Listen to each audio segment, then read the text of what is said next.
Okay, here we go. Well, I'm going to do a speed version of my chicken and sausage gumbo. I'll set up a link here for the original file. It ran too long. I don't think anybody really wanted to sit through 26 minutes of me making gumbo, so I've sped it up here. And we're going to start off by getting all the vegetables ready, and the chicken and everything's got to be in its place. Mise en place is everything's in its place. So we're going to go through, we're going to cut all the vegetables up. We got our onions, green peppers, celery, and garlic. And once we get done with these, we're going to go ahead and cut the chicken and the sausage up also.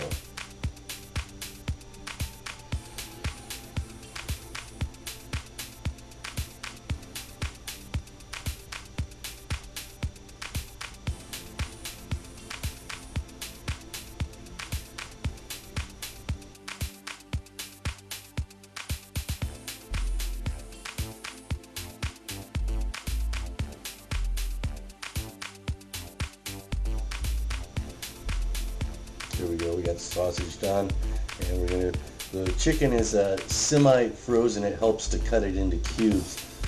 Not totally frozen, but it's got some rigidity to it, so it keeps it from sliding around, and it's easier to cut into cubes.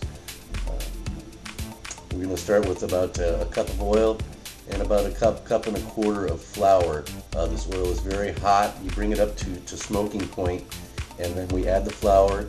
You must continue whisking constantly, or else it will burn to the bottom, and once it burns to the bottom, it's over. You can't turn back from there. You might as well throw it out and start all over again. And the idea here is to turn it to a dark red-brown color, and that gives you a nutty flavor. And this process here is probably taking about 6 minutes, 7 minutes. And once I get it to this dark red-brown here, the darker you get it, the little more nutty flavor, and that's about it. We're going to add about 1.5 tablespoons of seasoning to it here. There's the seasoning, a bay leaf, the garlics went in, and half the vegetables I cut up are going in. What happens here is it kind of caramelizes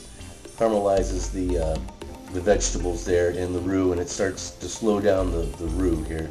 We're going to throw the chicken in there, the rest of the vegetables, the rest of the sausage,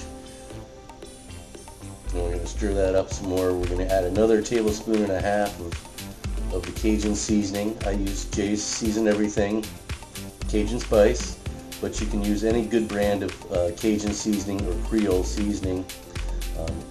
We're going to go here, we're going to add 3 cups of chicken stock, and we're going to end up adding a little more later because it thickens a little more than I anticipated, but that's okay. We're going to add another cup there, and we're probably going to add 1 more cup here in a little bit. And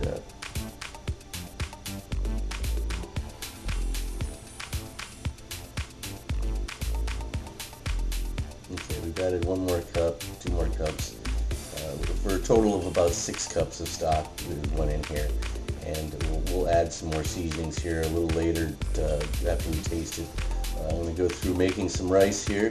I kind of browned some rice here in the bottom with some butter, and then I'm using the 1-2-3 method. That's 1 container of rice, 2 containers of water equal 3 containers, whatever size container you're using. So I add half the water to it and bring that to a boil. And once that comes to a boil, I'm going to go ahead and add the other half, bring it to a boil, and then turn it to low and cover. This is all while the gumbo is simmering. So we see we've come up to a boil. Stir it 1 more time. I'm going to cover it. I'm going to add a little Jay's Season Everything all-purpose seasoning to season the rice a little bit, and we turn it to low. Let it sit about 20 minutes. Checking it. It's good. Everything's done. We're going to break out the gumbo and taste it. See if it needs more seasoning. It does. We're going to add more seasoning, and we're going to plate it up. And thank you very much for watching. This is my video on chicken and sausage gumbo, sped up. Enjoy.